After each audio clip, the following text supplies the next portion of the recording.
பண்ணும்போது கவின் சொன்னாரு இந்த மாதிரி ஒவ்வொரு மாவட்டத்திலிருந்தும் சுற்றுச்சூழல் சார்ந்த ஆர்வம் இருக்கிற கிளைமேட் சேஞ்ச்ல ஆர்வம் இருக்கிற நிறைய பேர் இதுல இணைஞ்சிருக்காங்க. ஸோ அவங்க எல்லாருமே சுற்றுச்சூழல் சார்ந்து ஏதாவது செய்ய முடியுமா அப்படிங்கிற ஒரு நோக்கத்தோட பயணிச்சுட்டு இருக்கிற நண்பர்கள் அப்படின்னு சொன்னாங்க. ஸோ யாரெல்லாம் சுற்றுச்சூழல் சார்ந்து அக்கறையோடு இருக்கிறார்களோ அவர்கள் எல்லாருமே பூவுலகின் நண்பர்கள் அப்படிங்கிற விஷயம் தான் நாங்க எப்பயுமே எடுத்துக்கிறோம். சுற்றுச்சூழலின் பால் அக்கறை கொண்டிருக்கிற அனைத்து நண்பர்களுமே நம்ம எல்லோருக்கும் நண்பர்கள். ஸோ நம்ம 2000 வருடங்களுக்கு முன்பே யாதும் ஊரே யாவரும் கேளு அப்படிங்கிற ஒரு உன்னதமான இலக்கோடு பயணித்தவர்கள் தமிழர்கள்.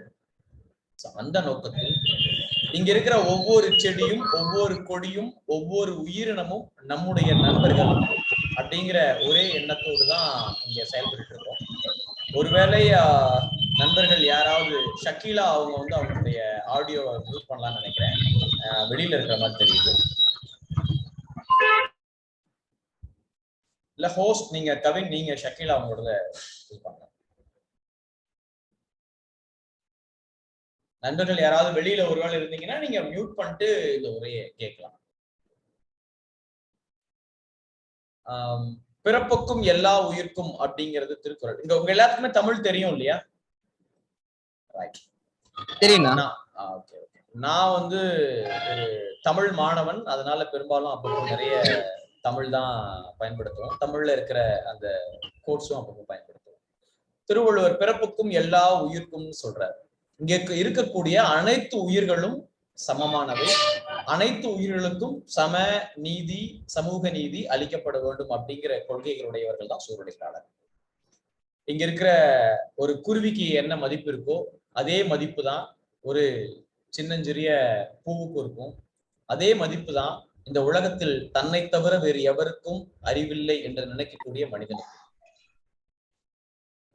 இந்த இயற்கையால் படைக்கப்பட்ட உயிரினங்களிலேயே தன்னை படைத்த இயற்கையை அன்றாடும் தினந்தோறும் காயப்படுத்தி கொண்டே இருக்கிற இயற்கையால் படைக்கப்பட்ட ஒரே ஒரு உயிரினம் இந்த மனித இனம் மட்டும்தான். அதற்கு மட்டும்தான் தன்னை படைத்த இயற்கையவே ஆட்டி படைக்க முடியும், என்னை மீறி இந்த உலகத்துல எதுவுமே கிடையாது அப்படிங்கிற எண்ணம் இருக்கிறது அந்த மனிதன்கிற ஒரு உயிரினத்துக்கு மட்டும்தான்.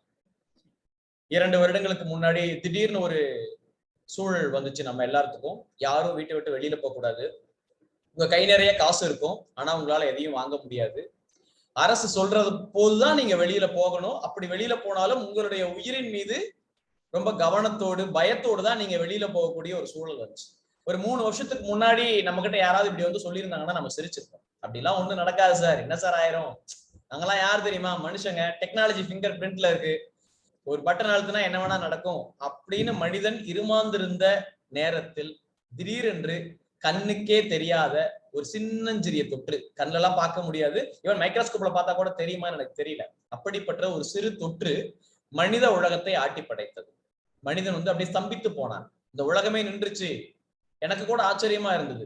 அந்த ஒரு நிமிடத்தில் அல்லது ஒரு நொடியில் இந்த உலகத்துல எந்த மூலையிலையும் எந்த விதமான விமானங்களும் பறக்கவே இல்லை அப்படிங்கிறது எனக்கு ஒரு மிகப்பெரிய ஆச்சரியமா இருக்கும்.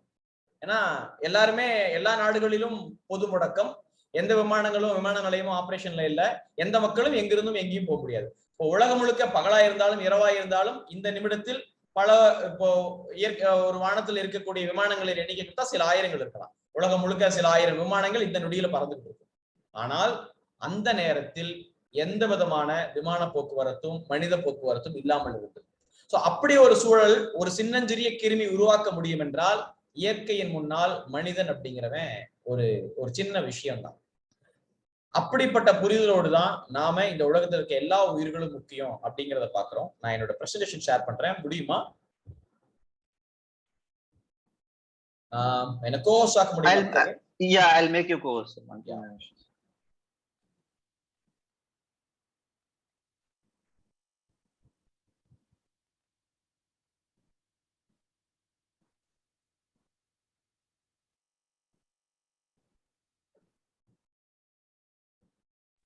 சரி, ட்ரை பண்ணி பாருங்க சார்.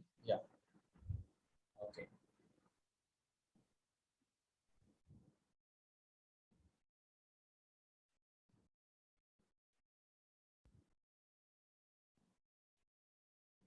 தெரியுதா இப்போ பிக்சர்? ஆமா சார். ஓகே. சோ நீங்க ஒரு அழகான ஒரு லேண்ட்ஸ்கேப் பார்த்துட்டு இருப்பீங்கன்னு நினைக்கிறேன். தெரியுதா உங்களுக்கு? அந்த லேண்ட்ஸ்கேப் தான் தெரியுதா? தெரியுது சார், தெரியுது தெரியுது. பட் இன்னும் அத பெருசு பண்ணலாம் சார்.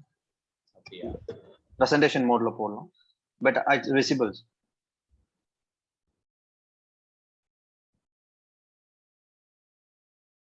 இப்போ எஸ் சார், கிளியரா தெரியுது. யா, இந்த லேண்ட்ஸ்கேப் ரொம்ப அழகா இருக்கா பாக்குறதுக்கு? இது எந்த நாட்டில் எடுக்கப்பட்ட புகைப்படமா இருக்கும் நீங்க நினைக்கிறீங்க? யாராவது?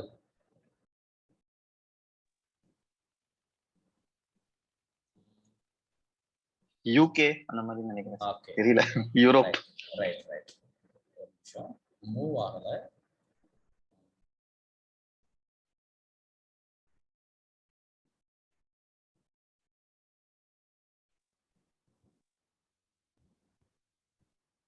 யா, இந்த பிக்சர்லாம் ரொம்ப அழகா இருக்கும் இல்லையா?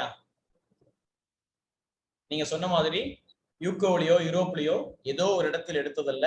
இந்த புகைப்படங்கள் எல்லாமே தமிழகத்தில் மேற்கு தொடர்ச்சி மலையில் எடுக்கப்பட்ட புகைப்படங்கள். சோ உலகத்துல ஏதோ மிக முக்கியமான அழகான இடங்கள் எல்லாம் மேற்கு நாடுகள்ல இருக்கும் அப்படின்னு நினைச்சிட்டு இருக்க நமக்கு நம்ம ஊர்லயே இவ்வளவு அழகான இடங்கள் இருக்கு அப்படிங்கிறது ஒரு மிகப்பெரிய ஆச்சரியமா இருக்கும். இந்த அழகான இடங்களை எல்லாம் நம்ம பத்திரமா பார்த்துக்க வேண்டிய பொறுப்பு நமக்கு இருக்கு. என்றால் இன்றைக்கு நான் பேச போறது தமிழகத்தினுடைய பல்லுயிர் சூழல், மேற்கு தொடர்ச்சி மலையின் பலம், அதை தொடர்ந்து இந்த கிளைமேட் சேஞ்ச் அப்படிங்கிற ஒரு விஷயத்தை நம்ம பேச போறோம். கிளைமேட் சேஞ்ச் அப்படிங்கிற ஒரு விஷயத்துக்கு இந்த மேற்கு தொடர்ச்சி மலை எந்த விதத்துல எல்லாம் ஒரு பலனளிக்கக்கூடியதா இருக்கும், அல்லது எந்த அளவுக்கு முக்கியமான ஒரு நிலம் அப்படிங்கிறத பத்தி தான் நாம இன்னைக்கு பேச போறோம். இந்த பறவையை யாராவது பார்த்திருக்கீங்களா? யாருக்காவது? இப்போ 2 பேர் அறிமுகப்படுத்திட்டீங்களா? நீங்க யாராவது சொல்ல முடியுமா இது என்ன பறவைன்னு? இந்த பறவையோட பெயர் தெரியல, ஆனா நான் இது பார்த்திருக்கேன். பார்த்திருக்கீங்க? பெரிய நான் இத பார்த்த மாதிரி ஞாபகம் இருக்குதுண்ணா, ஆனா பேர் தெரியல. இருக்குண்டா, உனக்கு இருக்கும். சரி, இந்த பறவை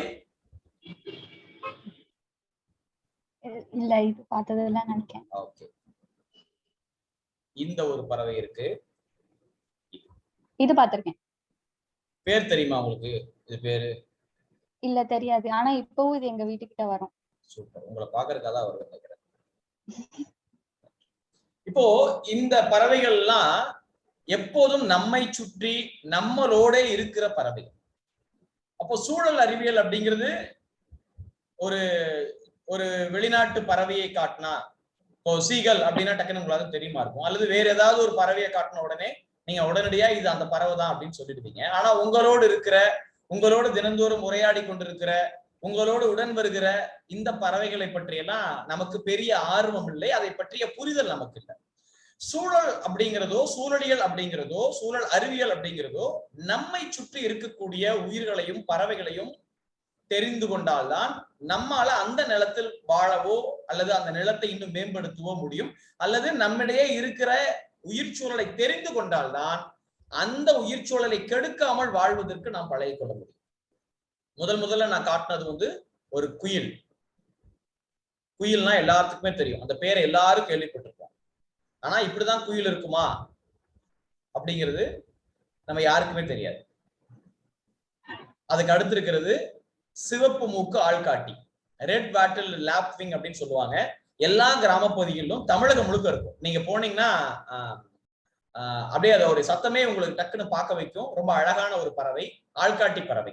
உங்களை எங்க பார்த்த உடனே சுற்றி இருக்கிற எல்லா உயிர்களுக்கும் உடனடியா தேவையில்லாத ஒரு ஸ்பீசியஸ் உள்ள வருது அப்படின்னு தகவல் கொடுக்கக்கூடிய ஒரு பறவை. உங்களை பார்த்த உடனே கத்த ஆரம்பிச்சிடும். அதற்கு அடுத்ததான் பாயா விவரம் சொல்லக்கூடிய தூக்கணாங்குருவி. தூக்கணாங்குருவி கூட நீங்க எல்லாரும் சின்ன வயசுல பார்த்திருக்கலாம், அல்லது கிராம பகுதிகளில் போகும் பொழுது நீங்க பார்த்திருக்கலாம். அதற்கு அடுத்தது பஞ்சுருட்டான் அப்படின்னு சொல்லக்கூடிய பீ ஈட்டர். அதற்கு அடுத்து பனங்காடை. இந்த பறவைகள் எல்லாம் நீங்கள் வாழக்கூடிய இடங்களில் நீங்கள் பலமுறை இந்த பறவைகளை பார்த்திருக்கக்கூடிய வாய்ப்புகள் இருக்கு. ஆனா இந்த பறவைகளை பற்றிய அறிவு நமக்கு எதுவுமே கிடையாது. இந்த பறவை என்ன பண்ணும், இந்த பறவைக்கும் நமக்கும் என்ன தொடர்பு, இந்த பறவைக்கும் நம்முடைய நிலத்திற்கும் என்ன தொடர்பு, ஒருவேளை இந்த பறவை இல்லாம போயிடுச்சு, நம்ம எக்ஸ்டின்ட் அப்படின்னு நிறைய பேசுறோம். உயிர்கள் அழியுது, நிறைய ஸ்பீசிஸ் அழிஞ்சுக்கிட்டு இருக்கு, இந்த உலகமே அழிஞ்சுக்கிட்டு இருக்கு அப்படின்னு நம்ம நிறைய பேர்த்துக்கு அபாயச்சங்களை அடித்துக் கொண்டே இருக்கிறோம். ஆனால் சூழல் ஆர்வலராகிய நமக்கு கூட நம்மை சுற்றி என்ன உயிர்கள் இருக்கு, அந்த உயிருக்கும் நமக்குமான தொடர்பு என்ன அப்படிங்கிறத பற்றி பெரிய அறிவு இல்லை. இந்த லெப்ட் சைட்ல ஒரு விலங்கு இருக்கே, அது பேர் என்ன? ஜிராஃபி. ஜிராஃபி. ரைட் சைடுல இருக்கிறது அது ஏதோ டைனோசர் மாதிரி இருக்கு சார் பாக்குறதுக்கு. சரியா, நான் சொல்றது நல்லா இருக்காது. நீங்க சொல்லக்கூடாது, உங்களை ஆல்வேஸ் மியூட் தான் உங்களுக்கு. Okay, thank you. யா, அடுத்தது லெஃப்ட்ல இருக்கிறது என்ன, யாராவது சொல்லுங்க.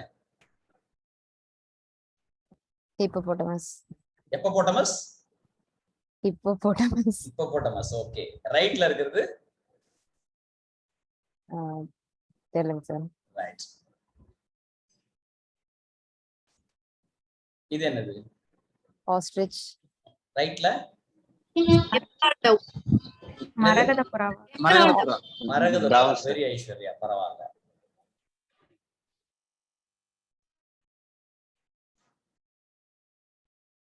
லெஃப்ட்ல இருக்கிறது என்னது? ஜீப்ரா. ரைட்ல மானா. மான் மாதிரி தெரியுது, ஆனா அது மானா இல்ல மயிலான்னு தெரியல சார் அப்படிங்கிறீங்களா? லெஃப்ட்ல இருக்கிறது என்னது?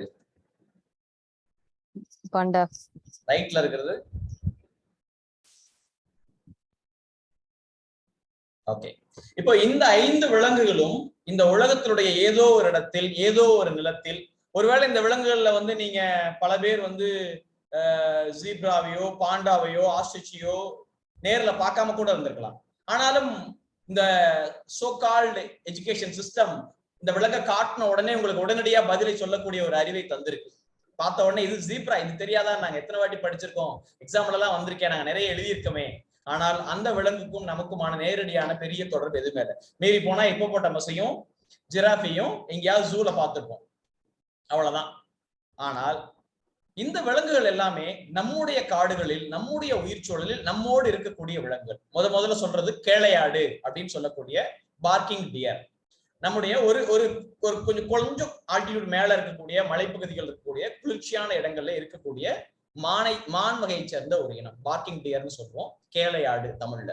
அடுத்ததா இருக்கிறது மான் தான், அதுவும் அது பேர் சருகு மான், மவுஸ் டீர் அப்படின்னு சொல்லுவாங்க. மான் இனங்களே ரொம்ப குட்டியானது. தமிழ்ல கூரன்னு ஒரு வார்த்தை உண்டு. மவுஸ் டீர் அப்படின்னு போட்டீங்கன்னா வரும். இதை பார்க்கறதுக்காகலாம் எந்நேரமும் காடுகளுக்குள்ளே சுத்திட்டு இருக்கிற பழக்கம்லாம் எனக்கு உண்டு. பார்க்கறதுக்கு அவ்வளவு அழகா இருக்கும். அதற்கு அடுத்ததா லெப்ட் சைட்ல ஒரு பூனை மாதிரி இருக்கிறது பார்த்தீங்கன்னா நீலகிரி மாற்றன் அப்படின்னு சொல்லுவாங்க. நீலகிரியில் இருக்கக்கூடிய ஒரு உயிரினம். அதற்கு அடுத்தது நீங்க சொன்ன மாதிரி மரகத புறா தமிழகத்தினுடைய மாநில பறவை. ஒவ்வொரு மாநிலத்துக்கும் ஒரு பறவை. சொல்லுங்க. இல்ல செலியன், நீலகிரி மார்டின், நீங்க அதுக்கு ஒரு நல்ல தமிழ் பேர் இருக்கு.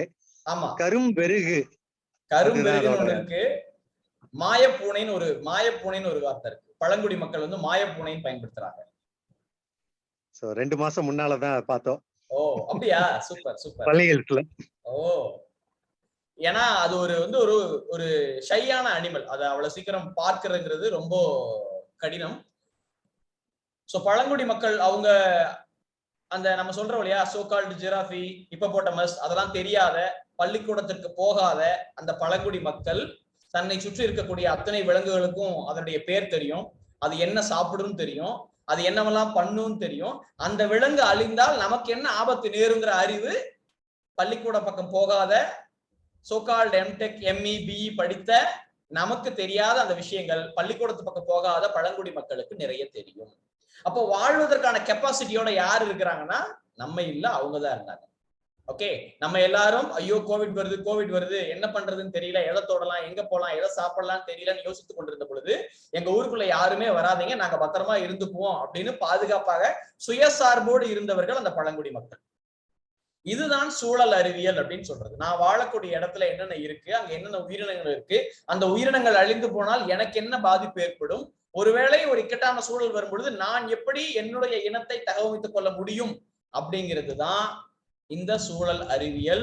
அல்லது மனித இனமாக எந்த உயிரினமா இருந்தாலும் தன்னுடைய இருப்பை இந்த பூமியில் நிலைநிறுத்திக் கொள்வதற்காக அவங்க பழகிக்கொண்டே இருக்கிறது. எல்லா இடத்தில் இருக்கக்கூடிய உயிர்களும் மனிதர்களும் அப்படிதான் பண்ணுவாங்க. ஆனால் இப்போது மிகப்பெரிய அறிவு சமூகமாகிய மனித இனம் எனக்கு என்னுடைய சூழலை பற்றி, என்னுடைய இடத்தை பற்றி எந்த விதமான புரிதலும் இல்லாமல் என்னால் வாழ்ந்து விட முடியும், பணம் மட்டும் இருந்தா போதும் அப்படின்னு நினைச்சிட்டு இருக்கு. சோ நம்ம எல்லாருக்கும் டைனோசர் அப்படிங்கிற ஒரு விலங்கை பத்தி நல்லாவே தெரிஞ்சிருக்கும். மிகப்பெரிய உயிரினம், யாராலும் அழிக்க முடியாத ஒரு உயிரினம். ஒரு மனுஷன்லாம் அதுகிட்ட சண்டை போட்டு அதை அழிச்சிட முடியுமான்னு தெரியாது. ஆனால் இன்றைக்கு அது ஒரு கதை. நமக்கு நம்மள யாருமே டைனோசர்ங்கிற ஒரு உயிரினத்தை நேர்ல பார்த்ததே கிடையாது. அது ஒரு கதையா சொல்லப்பட்டு இருக்கு. ஆனால் அப்படி ஒரு உயிரினம் இந்த உலகத்தில் இருந்துச்சு அப்படிங்கிறதுக்கான நிறைய ஆவணங்கள் இருக்கு. இயற்கையின் முன்னாடி டைனோசரா இருந்தாலும் வேற எதுவாக இருந்தாலும் ஒரு நிமிடம் தான். இந்த உயிரினம் என்னிடத்தில் வாழ்வதற்கு தகுதி இல்லை அப்படிங்கிற முடிவை இயற்கை எடுத்துச்சு அப்படின்னா அது மனித இனமாக இருந்தாலும் ஒரு நிமிடத்தில் தூக்கி போற்றும் அப்படிங்கிற அந்த விஷயத்தை தான் நாம் புரிந்து கொள்ள வேண்டும். இந்த உலகத்துக்கு இன்னொரு பேர் இருக்கு. அது பேர் தான் பயோஸ்பியர், உயிர்கோளம் அப்படின்னு சொல்றது.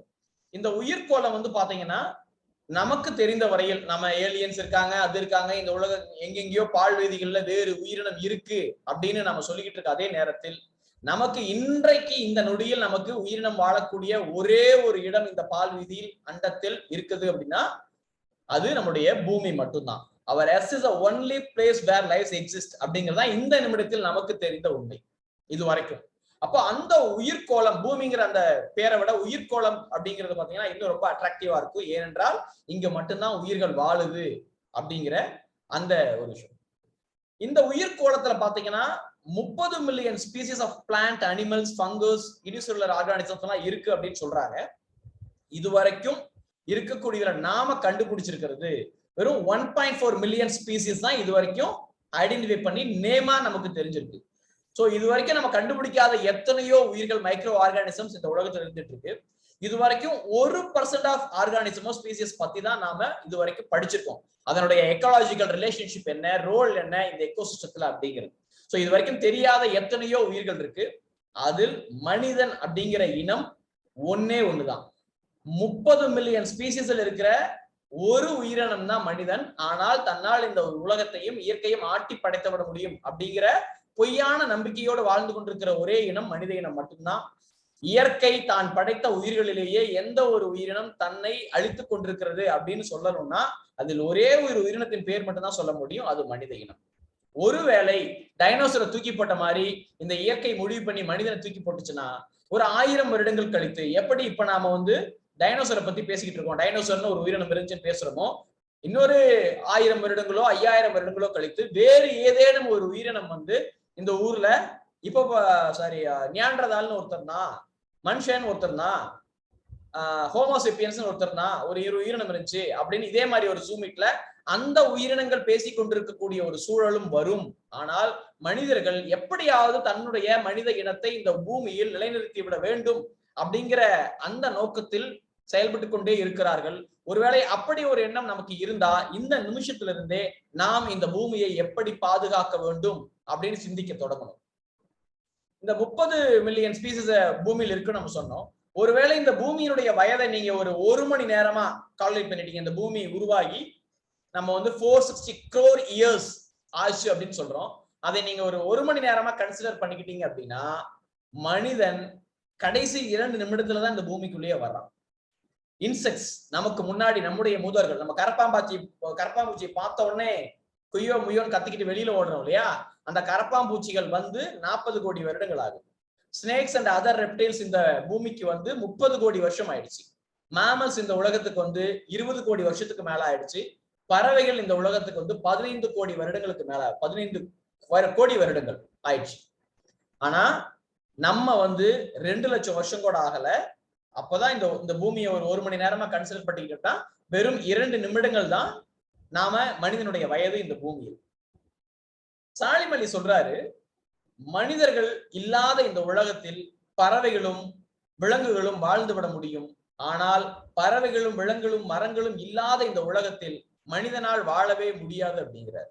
அப்போ மனிதன் எப்போதும் வேறு ஒரு உயிரை சார்ந்திருக்கக்கூடிய ஒரு உயிரினம். அவனால தனித்து வாழவே முடியாது, அல்லது சுயசார்பு வாழ்க்கை அப்படிங்கிறது மனிதனுக்கு எப்போதுமே கிடையாது.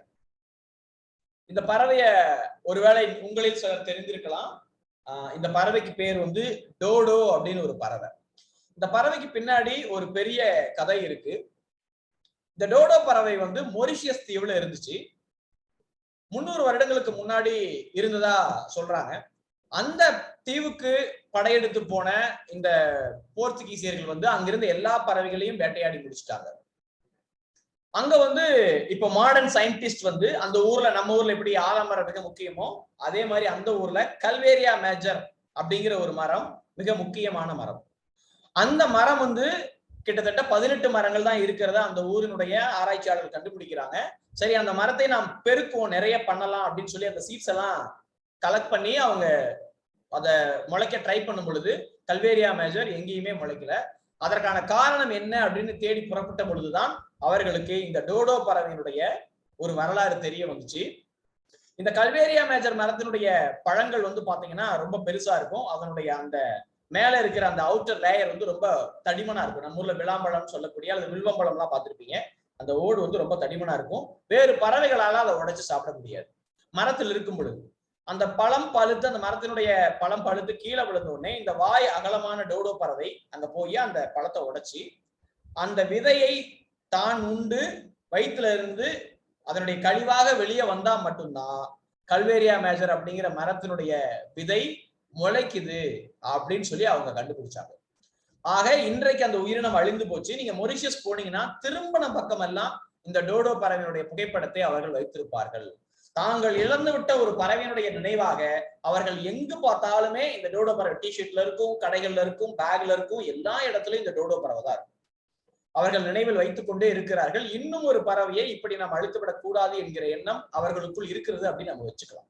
ஆனால் இந்த மாதிரி எத்தனையோ பறவைகள், எத்தனையோ உயிர்கள் நம்ம ஊர்ல நாம தொலைச்சிருப்போம். ஆனா நமக்கு தெரியாத எத்தனையோ உயிரினம் தொலைந்து கூட போயிருக்கலாம். இன்றைக்கு செந்தலை வாத்து அப்படின்னு சொல்லக்கூடியதோ அல்லது வரகு கோழியோ நம்முடைய தமிழ் நிலத்துல இருந்தது, இன்னைக்கு இல்லை. இந்த பயோடைவர்சிட்டி வந்து நிறைய உயிர்கோளம் அல்லது பல்லுயிரியம் அப்படின்னு சொல்றது மனிதன் மட்டுமல்ல, இங்க இருக்கக்கூடிய living organisms from all sources, terrestrial, marine and other எக்கோசிஸ்டத்தில் இருக்கக்கூடிய எல்லா உயிரினங்களையும் நாம பயோடைவர்சிட்டிக்குள்ள கொண்டு வரோம். ஒரு பயோடைவர்சிட்டி அப்படின்னு சொல்லக்கூடிய ஒரு உயிரினத்தினுடைய வலை ஒரு சிலந்தியினுடைய வலை மாதிரி ஒன்றுக்கொன்று இணைந்தது. ஒரு மனிதன் அல்லது வேறொரு விலங்கு அல்லது வேறொரு உயிரினம் ஒன்றோடு ஒன்று பிணைந்த ஒரு web of life, web of relationship அப்படின்னு சொல்லுவாங்க. அதை சார்ந்ததுதான் இந்த மனித வாழ்க்கை. சோ இந்த கன்சர்வேஷன், பயோடைவர்சிட்டி கன்சர்வேஷன் அப்படிங்கிறது ஏன் முக்கியம் அப்படின்னா, இங்க இருக்கக்கூடிய இந்த ஓசோன் லேயருடைய அந்த பொல்யூஷன் அல்லது ஓசோன் லேயர்ல ஓட்டை அப்படின்னு சொல்லக்கூடிய இதெல்லாம் பாத்தீங்கன்னா மிகப்பெரிய பாதிப்புகளை ஏற்படுத்திட்டு இருக்கு. நீங்க வந்து இந்த ஒவ்வொரு ஆர்கானிசமும், ஒவ்வொரு உயிரும் நீங்கள் பறக்கக்கூடிய ஒரு விமானத்தினுடைய பாகங்களாக எடுத்துக்கொண்டீங்க அப்படின்னா அந்த விமானத்தினுடைய எந்த பகுதி கீழே விழும் பொழுது அந்த விமானம் கீழே விழும் அப்படின்னு நமக்கு தெரியாது. அப்போ இந்த விமானத்தில் இருக்கக்கூடிய அத்துணை பாகங்களுமே மிக முக்கியமான பாகங்கள். அப்படிதான் நம்ம ஒவ்வொரு உயிரையும், ஒவ்வொரு உயிரினத்தையும் எடுத்துக்க முடியும். சோ இந்த பூமியினுடைய எந்த உயிரினம் அழிகிற பொழுது இந்த பூமிக்கு பெரிய பாதிப்பு ஏற்படும் அப்படின்னு நம்மளால சொல்ல முடியாது அப்படின்னு சொல்லி பால் எல்ரிச் அப்படிங்கிற ஒரு ப்ரொஃபசர் சொல்ற, பயாலஜிஸ்ட் சொல்றாரு. சோ இந்த பயோடைவர்சிட்டி லாஸ் எங்க போய் முடியும்னா ரேர் ஜெனடிக் ஸ்பீசிஸ். இன்றைக்கு காடுகளில் இருக்கக்கூடிய மிக முக்கியமான தாவரங்கள் அழிந்து போறதுக்கான வாய்ப்புகள் இருக்கு. அங்க இருக்கக்கூடிய உயிரினங்கள் அழிந்து போறதுக்கு வாய்ப்பு இருக்கு. இன்றைக்கு வந்து அழிந்து போகக்கூடிய ரெட் லிஸ்ட்ல எத்தனை வகையான பிளான்ட்ஸ் இருக்கு, பறவைகள் இருக்கு, நீங்க போய் பார்க்க முடியும் உங்களால. இது ஒவ்வொன்றுல இருந்தும் ஒருவேளை நம்முடைய உயிர்களை காக்கக்கூடிய ஏதேனும் ஒரு மருந்தை வந்து அவங்க கண்டுபிடிக்கிறதுக்கான சூழல் இருக்கலாம், நமக்கு தெரியாது. இன்றைக்கு ஒருவேளை அழிந்து போச்சு, நம்ம சொல்றோமே செந்தலை வாத்துன்னு ஒரு பறவை இங்க இல்ல, அழிஞ்சிருச்சு, வரகு கோழி இல்ல, அழிஞ்சிருச்சு அப்படின்னு சொல்லும் பொழுது அந்த உயிரினத்திற்கும் டோடோவுடைய கதை மாதிரி வேறு ஏதாவது ஒரு தாவரத்தினுடைய தாவரம் வளர்வதற்கும் ஒரு மிகப்பெரிய இணைப்பு இருக்கலாம். அந்த இணைப்பை நம்ம கட் பண்ணியிருந்தோம்னா நமக்கு தெரியாத பல உண்மைகள் அங்கு மறைஞ்சு போயிடும். நமக்கு எதுக்காக இந்த ட்ரீஸ் தேவைன்னு பாத்தீங்கன்னா, ஒவ்வொரு மரமும் இந்த குளோபல் வார்மிங்ல மிக முக்கியமான ஒரு இதை ஏற்படுத்திக்கிட்டே இருக்கு. இது உட்கொள்ளக்கூடிய அந்த கார்பன் டை ஆக்சைடினுடைய அளவு ரொம்ப அதிகமாயிட்டே போகுது. ஒரு ட்ரீ தன்னுடைய வாழ்நாளில் 1 டன் ஆஃப் கார்பன் டை ஆக்சைடை உள்ள இழுக்குது. மனிதனால் நிச்சயமா அது முடியவே முடியாது. ஒரு மனிதன் ஒரு வருடத்துல குறைந்தபட்சம் 9.5 டன்ஸ் ஆஃப் ஆக்சிஜன் அவன் சுவாசிக்கிறான். குறைந்தபட்சம் 6 to 8 மரங்கள் இருந்தால் மட்டும்தான் ஒரு மனிதன் சுவாசிக்கிறதுக்கான அந்த ஆக்சிஜன், உயிர் வாயு, பிராணவாயு அப்படிங்கிறது நமக்கு கிடைக்கும். ஒவ்வொரு நாளும் நாம் 3 ஆக்சிஜன் சிலிண்டர்ஸுடைய ஆக்சிஜன் வந்து வாங்கிட்டு இருக்கோம். நீங்க கணக்கு போட்டு பாத்துக்கோங்க. கோவிட் டைம்ல இங்க ஆக்சிஜன் சிலிண்டருடைய தட்டுப்பாடு மிக அதிகமா இருந்துச்சு. கிட்டத்தட்ட இன்றைக்கு வந்து விலை குறைஞ்சிருச்சு. ஆனா அன்னைக்கெல்லாம் ஒரு ஆக்சிஜன் சிலிண்டர் 10,000 ரூபாய் 15,000 ரூபாய் கொடுத்தா கூட வாங்குறதுக்கு வந்து கிடைக்கல. அன்னைக்கு ஒரு ஆக்சிஜன் சிலிண்டர் நீங்க 1000 ரூபாய் போட்டுக்கிட்டா கூட ஒரு நாளைக்கு 3 ஆக்சிஜன் சிலிண்டர் வேணும் 3000 ரூபாய். குறைந்தபட்சம் 30 நாளுக்கு ஒரு மனுஷனுக்கு மரம் இல்லைன்னா 1 லட்சம் ரூபாய் அவன் காத்த சுவாசிக்கிறதுக்கு மட்டுமே தேவைப்படும். அப்போ இந்த மரங்கள் அது மட்டும் அல்லாம இன்றைக்கு நாம் பயன்படுத்தக்கூடிய மரங்கள், அதாவது மருந்துகள்ல 80% ஆஃப் மெடிசன்ஸ் வந்து நம்முடைய பிளான்ட்ல இருந்து தான் ரெடி பண்றாங்க. இங்க நாம பாக்குறது வந்து பாத்தீங்கன்னா ஸ்டிங்கிங் ட்ரீ, அது கல்குறிஞ்சி அப்படின்னு சொல்லுவாங்க. கேன்சருக்கான, ஆன்டி கேன்சருக்கான ட்ரக்ல மிக முக்கியமா இந்த கல்குறிஞ்சி அப்படிங்கிற ஒரு செடி பயன்படுது. இன்றைக்கு கேன்சர் ஒவ்வொரு வீடுகளையும் நுழைஞ்சிட்டு இருக்கிறத நம்ம பாக்குறோம். இந்த மாதிரியான அருகி இருக்கக்கூடிய தாவரங்கள்ல இருந்து நம்முடைய உயிர்காக்கும் மருந்துகள் தயாரிக்கப்படும் பொழுது ஏதாவது ஒரு உயிரினம் அழிந்து போச்சு அப்படின்னா நம்முடைய மனித வாழ்வை இருத்திக் கொள்வதற்கான, காப்பாற்றிக் கொள்வதற்கான ஏதேனும் ஒரு மருந்தை நாம் கண்டுபிடிக்க முடியாமலே போகலாம். இன்றைக்கு வந்து 33% ஒவ்வொரு இடத்துலயும், ஒவ்வொரு மாநிலத்திலையும், ஒவ்வொரு மாவட்டங்களையும் இருக்கணும் அப்படின்னு நம்ம சொல்றோம். இந்திய பெருநாடு ஒரு பயாலஜிக்கல் டைவர்சிட்டி அப்படின்ற இடத்துல மிக முக்கியமான ஒரு ரோலை பிளே பண்ணுது உலகத்துல. இன்னைக்கு வந்து பாத்தீங்கன்னா இந்தியாவில வந்து 1500 ஸ்பீஸ் ஆஃப் பிளான்ட்ஸ் இருக்கு, 1228 ஸ்பீஸ் ஆஃப் பேர்ட்ஸ் இருக்கு, 204 ஆம்பிபியன்ஸ் அண்ட் 322 மேமல்ஸ், 446 ரெப்டைல்ஸ் இந்தியாவில் இருக்கு. உலகத்திலே இருக்கக்கூடிய 12 மெகா பயோடைவர்சிட்டி கண்ட்ரில இந்தியாவும் ஒண்ணு.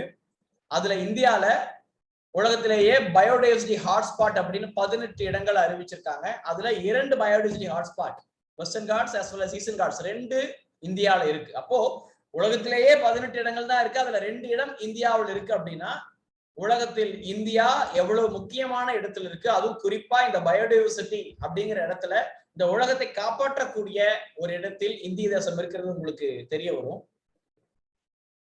இந்த லைஃப் லைன் மேஜர் ரிவர்ஸ் இந்தியாவில் இருக்கக்கூடியதும் சுற்றுச்சூழல் மிக முக்கிய பங்கு வகிக்குது. மேற்கு தொடர்ச்சி மலை, அததான் நாம இன்னைக்கு பேச போறோம். மேற்கு தொடர்ச்சி மலை மிக முக்கியமான ஒரு சுற்றுச்சூழலில் பல்லுயிரியங்கள் அதிகம் இருக்கக்கூடிய ஒரு இடம். இன்றைக்கு நாம் சொல்லிக் கொண்டக்கூடிய பல ஆறுகள் மேற்கு தொடர்ச்சி மலையில் தான் உருவாகுது.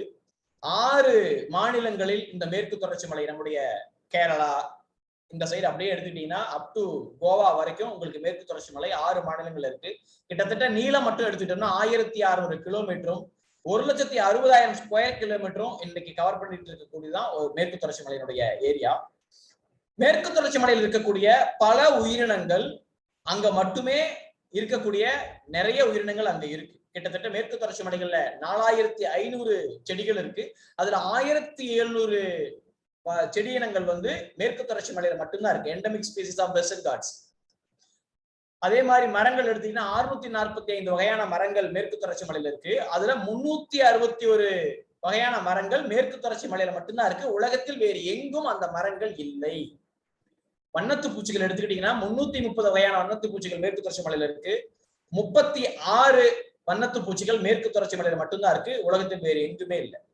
அதே மாதிரிதான் பறவைகள், மேமல்ஸ், இந்த மாதிரி எல்லாத்துலயும் யூனிக்கான endemic species of western Ghats அப்படிங்கிறது வேறு எந்த நிலத்திலும் இல்லாமல் மேற்கு தொடர்ச்சி மலையில மட்டுமே இருக்கக்கூடிய உயிரினங்களை தான் இங்க நம்ம சொல்றோம். ஒருவேளை இந்த மேற்கு தொடர்ச்சி மலை பாதிப்புக்கு உள்ளானால் உலகத்தில் வேறு எங்கும் இல்லாத அந்த பறவை இனங்களோ உயிரினமோ தாவரமோ அழிந்து போவதற்கான வாய்ப்புகள் அதிகம்.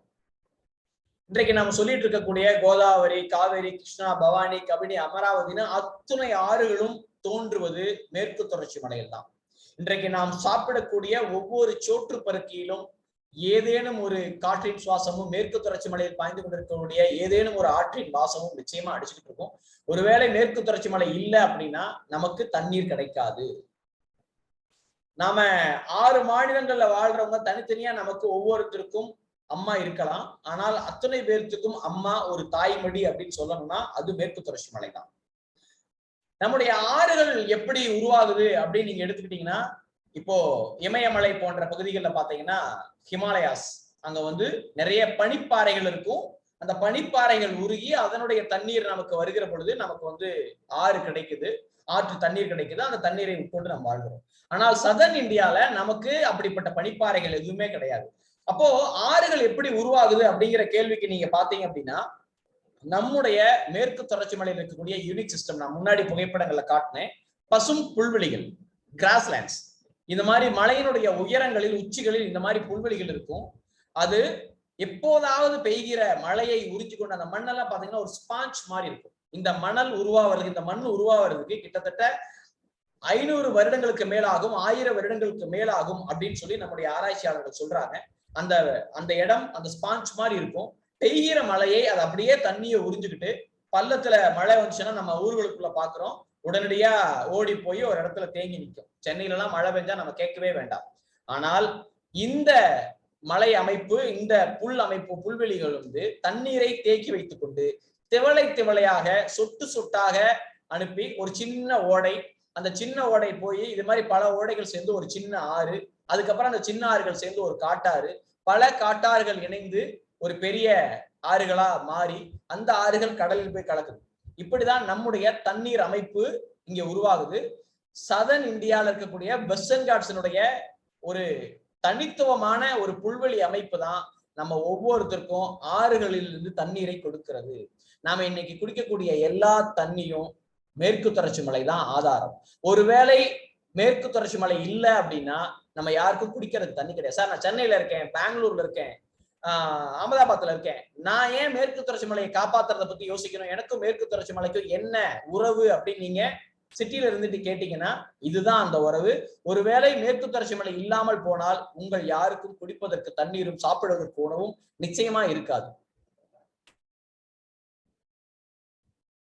இந்த மாதிரி சிற்றோடைகள் வந்துதான் இந்த மேற்கு தொடர்ச்சி மலை கடைசியா இந்த மாதிரி ஒரு காட்டாறுகளா பெருக்கெடுக்குது. இந்த காட்டாறுகள் இணைந்துதான் காவேரி, இது வந்து பாத்தீங்கன்னா பவானி ஆறு. இந்த பவானி ஆறு வந்து காவேரியில பவானி, அமராவதி மாதிரி ஆறுகள் காவேரியில சேர்ந்து காவேரிங்கிற ஒரு மிகப்பெரிய ரிவரா மாறி போயிட்டு இருக்கு. கவின், உங்களுக்கு டைம் ஆச்சுன்னா நீங்க சொல்லுங்க, இன்னொரு 10 மினிட்ஸ்ல நம்ம முடிச்சுக்கலாம். நிறைய இருக்கிறதுனால நான் அப்படியே போறேன் நானு. இல்ல சார், ஆக்சுவலி நீங்க 8, 8, 10 வரைக்கும் கூட எடுக்கலாம். So keystone species of forest ecosystem அப்படின்னு சொல்லுவாங்க. கீஸ்டோன் ஸ்பீசிஸ் என்ன பாத்தீங்கன்னா மிக முக்கியமான உயிரினங்கள். இந்த உயிரினங்கள் மற்ற உயிர்கள் பரவுவதற்கு மிகப்பெரிய ஒரு ஆதார உயிரினமாக காடுகளுக்கு இருக்கும். இன்றைக்கு யானையை எடுத்துக்கிட்டீங்கன்னா, யானைகள் பாத்தீங்கன்னா ஒரு நாளைக்கு 50 கிலோமீட்டராவது நடக்கக்கூடிய பழக்கம் இருக்குது. அந்த யானைகள் 200 லிட்டர் தண்ணீரும் 200 கிலோ உணவும் 250 லிட்டர் தண்ணீரும் ஒரு நாளைக்கு சாப்பிடும். அப்போ அந்த யானைகள் நடந்து கொண்டே இருந்தால் மட்டும்தான் அவ்வளவு பெரிய குவான்டிட்டி ஆஃப் தண்ணியே கிடைக்கும்.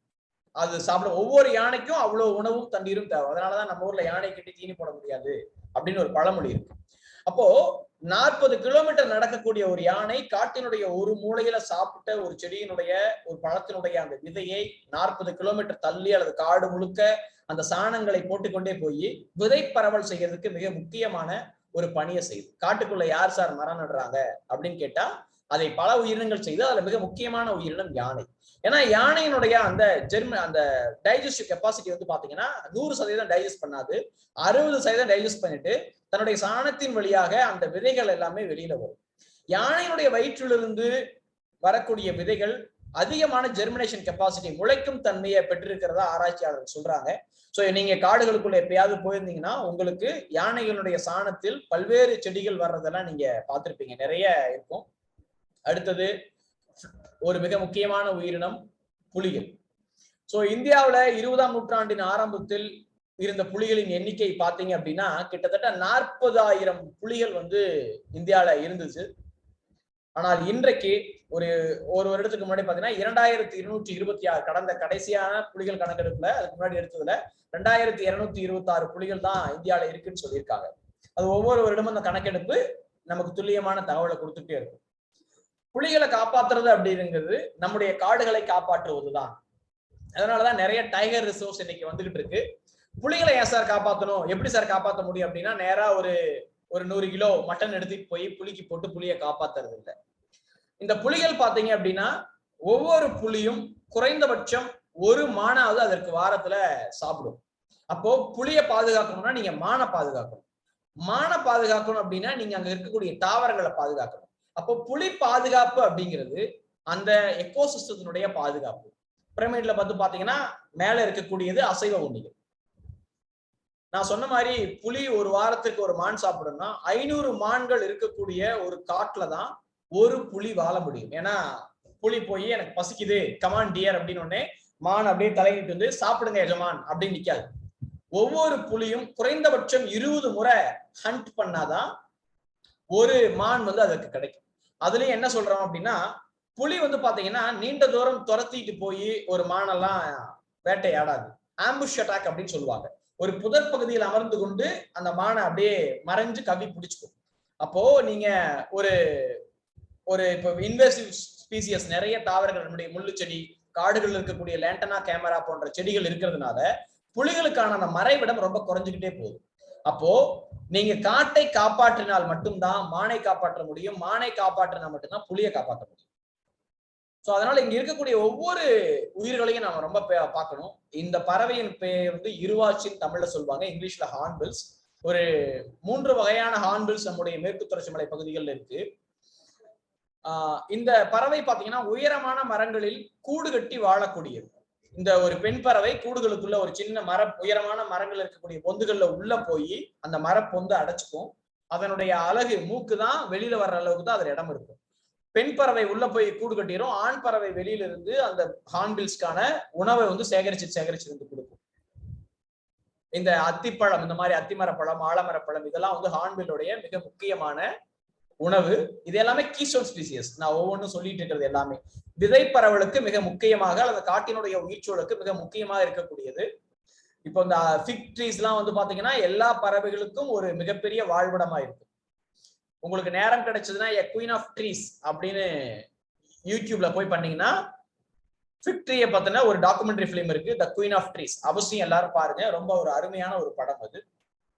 இது வந்து பாத்தீங்கன்னா endemic birds of western Ghats, மேற்கு தொடர்ச்சி மலையில் மட்டுமே இருக்கக்கூடிய பறவை இனங்கள். மலபார் பேரக்கீச் அப்படின்னு சொல்லக்கூடியது, அடுக்கடுத்து மலபார் கிரே ஹார்ன்பில் இருவாட்சி பறவை தான், அதுவும் சாம்பல் இருவாச்சின்னு சொல்லுவாங்க. நீல்கிரி உட்பீஜியன், பிராட் டெயில் கிராஸ் பேர்டுன்னு ஒண்ணு, லாஃபிங் த்ரஷ், இந்த மாதிரி பல்வேறு வகையான நிறைய பறவை இனங்கள் மேற்கு தொடர்ச்சி மலையில் மட்டும்தான் இருக்கு. நீங்க கடைசியா பாத்தீங்கன்னா ஒயிட் பெல்லி ட்ரீ பைன் ஒண்ணு இருக்கும். நீங்க சென்னை போன்ற பகுதிகளில் இதனுடைய இன்னொரு வகையை பார்க்க முடியும், ரொஃபஸ் ட்ரீ பை அப்படின்னு சொல்லுவாங்க. அது வந்து பாத்தீங்கன்னா அதனுடைய சத்தமே ஒரு யூனிக்கா இருக்கும். சென்னையில எல்லா பகுதிகளிலும் நீங்க அதை பார்க்க முடியும். அதனுடைய இன்னொரு வகை தான் இந்த ஒயிட் பெல்லி ட்ரீ பை. ரொம்ப அழகான உயிரினம், நானும் அப்படியே அதை பார்த்து ரசிச்சுட்டே இருப்பேன்.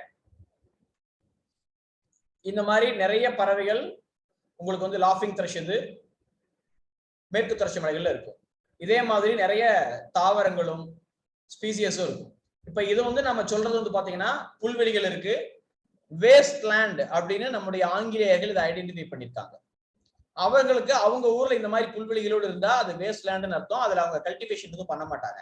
அப்படி நம்ம ஊருக்கு வந்த ஆங்கிலேயர்கள், ஜான் சலிவன் போன்றவர்கள் ஊட்டிக்கு ஒரு ட்ரெக்கிங் போகும்போது இந்த மாதிரி ஒரு புல்வெளிகளை பார்த்தோன்னே இது ஒரு வேஸ்ட் லேண்ட் அப்படின்னு முடிவு பண்ணி அந்த இடத்தில் பல்வேறு விதமான இதை வளர்க்குறாங்க. இப்பயும் நம்ம ஊர் பகுதிகளில் பாத்தீங்கன்னா நிறைய தரிசு நிலங்கள் கிடக்குது, இதெல்லாம் வேஸ்ட் லேண்ட், இதெல்லாம் ஏன் கல்டிவேஷனுக்கு நம்ம யூஸ் பண்ணக்கூடாது அப்படின்னு நம்ம சொல்லுவோம்.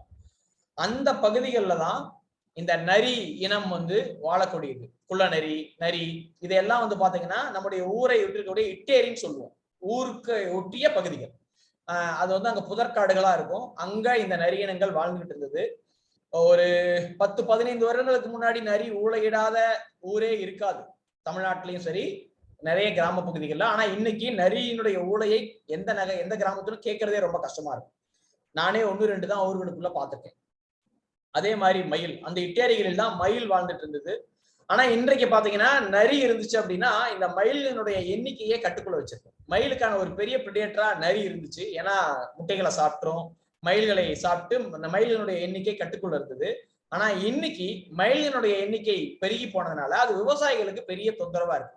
விவசாய நிலங்கள்ல போய் விதைக்கிற எல்லாத்தையும் அது பிடிங்கி சாப்பிடுறது அப்படின்னு விவசாயிகள் வந்து கம்ப்ளைண்ட் பண்றாங்க. இதுதான் தூக்கணாங்குருவி. தூக்கணாங்குருவி கூடு கட்டுறது ரொம்ப அழகான ஒரு விஷயமா இருக்கும். இது குருவி, இந்த குருவியினுடைய கூடை பத்தியும் பல செய்திகள் இருக்கு. இது வந்து ராஜநாகம், நீங்க எல்லாரும் பார்த்திருப்பீங்க, கிங் கோப்ரான்னு சொல்லக்கூடியது.